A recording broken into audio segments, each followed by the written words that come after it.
Local breaking news on your Fast Track to 7. Fire at a police station in the Southern Valley forced the evacuation of inmates to Fargo and to Valley City as well. The Valley Today's JC Dodd is live outside of the Cass County Jail. Good morning. Yes, some inmates spent the night here. Some Richland County inmates spent the night here at the Cass County Jail after a fire broke out in the law enforcement center in Wahpeton. Now, the sheriff in Richland County tells us that they saw a person walk into the lobby of that law enforcement center around 9:30 last night, and a short while later, that's when a fire broke out in the same area. Now, the inmates were immediately evacuated, and a search was conducted in the law enforcement center and the Richland County courthouse, but it was unsuccessful. They're still looking for that suspect of arson. Now, all inmates were taken to Barnes County Jail in Valley City and to here, the Cass County Jail in Fargo. Now, we have no word on how long those inmates will be displaced or how many inmates were taken, but we do know that the investigation is underway and multiple agencies are looking into what started that fire. JC Dodd reported live on that suspected arson down in Wahpeton. Thank you this morning. Also breaking news this morning, the Ukrainian army is reporting tense fighting in the cities of Kharkiv and Kherson this morning as Russian airborne troops take aim at two major cities. Russian rockets also targeted a TV tower and the Holocaust Memorial as the conflict enters day 7. In his first State of the Union address, President Joe Biden pledged that the U.S. forces will not engage in a conflict in Ukraine, but he did say that the U.S. will investigate Russian oligarchs. He also announced new punishments towards Russia, including closing off American airspace to all Russian flights. The United Nations is warning that this conflict could lead to the largest refugee crisis in Europe this century.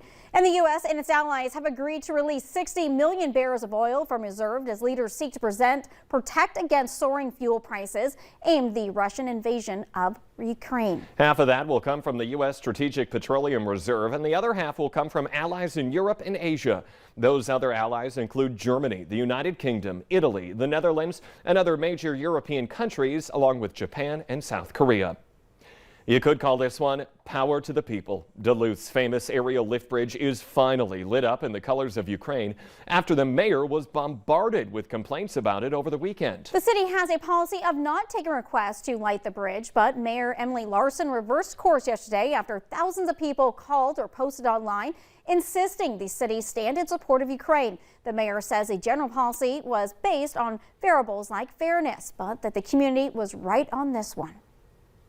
And new this morning, state troopers are trying to figure out what caused a deadly crash along I-94 in Stearns County, Minnesota. A man died yesterday when his semi left the interstate near St. Joseph and then dropped onto a road under the I-94 bridge.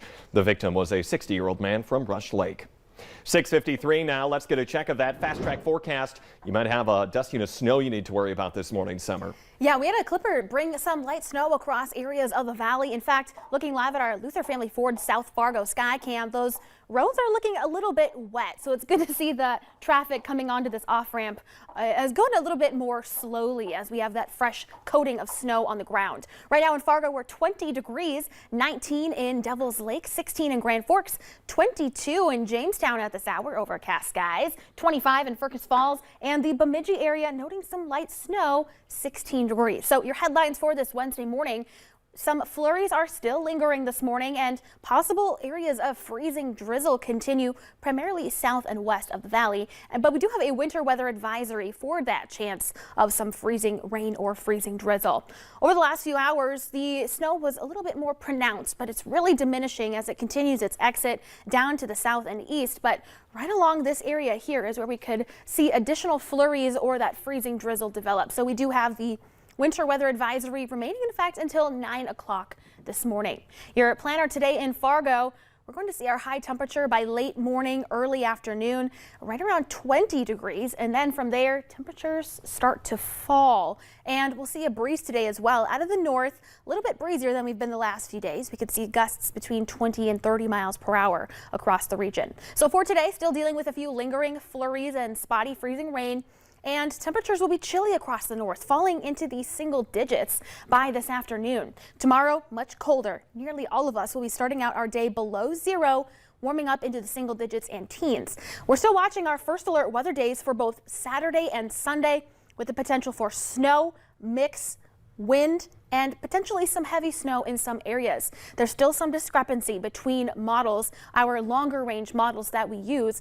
In fact, look at this. This is the American model showing the best chance of potentially 6 or more inches in the areas in purple to the southeast of our viewing area, still bringing some snow to the valley. Meanwhile, the other one, the European model, our second longer range model, shows very minimal snow across our region. So still some discrepancies. We're watching it very, very closely, but we do have those first alert weather days in place for Saturday and Sunday. A couple more chances for some clippers to move through the rest of the week, starting next week on a quieter note. All right, looking forward to that calm down summer. Thank you this morning.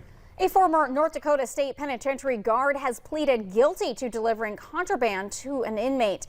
Matthew Taylor brought an inmate a cell phone, SIM cards, and a sealed box of cigarettes that contained meth in exchange for cash. Taylor was working as a correctional officer at the state pen in Bismarck from March to November of 2020.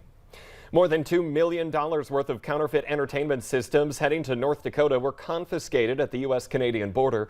Officers along the port of entry in Portal inspected a rail container last Wednesday and found 6,500 entertainment systems that were deemed counterfeit. Border agents say they make the seizure of the pirated goods a priority, citing the damage of selling the goods can cause the economy. And another trending social media challenge targeting teens is causing concern and encourage them to ingest multiple doses of Benadryl until they hallucinate. Health experts say if taken in excessive amounts, it can be dangerous. Plus, there are some serious side effects. They can make your body temperature increase. They tend to cause things like, dry mouth. They can cause, in higher doses, it can cause some tremors, even seizures. Experts estimate that it would take about 10 to 20 times the normal dose to begin hallucinating or experience dangerous levels of side effects. A man is recovering from stab wounds and a woman is facing criminal charges after a stabbing in the Southern Valley. The Richland County Sheriff's Office says the man was stabbed in the back yesterday afternoon at an apartment on the city's south side. He was treated at the scene. Police are not yet releasing the suspect's name. Multiple charges are being recommended against the man who police say crashed a stolen car going 90 miles an hour, broke into a house and assaulted 2 people inside, and was shot by police when they refused to drop his gun. 37-year-old Joseph Espinoza is out of the hospital now and in the Grand Forks County Jail. Police are forwarding 11 charges on him, including terrorizing, simple assault, and burglary. And it's a record for gun carry permits in Minnesota. Sheriffs across the state issued more than 100,000 permits to carry firearms last year. The Bureau of Criminal Apprehension says that 3,000 higher more than the year before. The law generally requires sheriffs to issue carry permits to any applicant who passes a background check and completes a training course. Sheriffs believe the fear of crime is likely a major driver of that increase. A Perham native and Concordia graduate is running for governor of Minnesota. Former Twin Cities media personality Corey Hepola made the announcement yesterday on Twitter. He says he's exhausted by the toxic two-party divisiveness in St. Paul. Hepola is holding a news conference later this morning. Well, the Freedom Rally convoy is headed to Fargo tomorrow. Truckers plan to be at the Petro Travel Station just off of I-94 around 5 p.m. The Fargo police say they are aware of the event and expect traffic congestion in that area, so plan another route if you want to avoid it.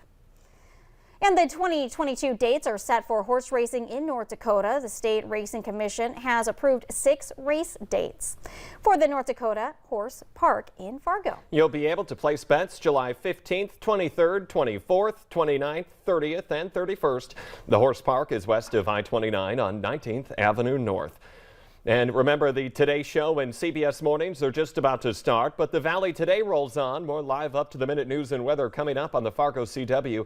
That's where we find JC Dodd as she's investigating local breaking news this morning. A fire broke out at a county jail and inmates had to be evacuated. She's live with the very latest on what we know about that investigation. You can catch her on the CW. Otherwise, have a happy Wednesday, everyone.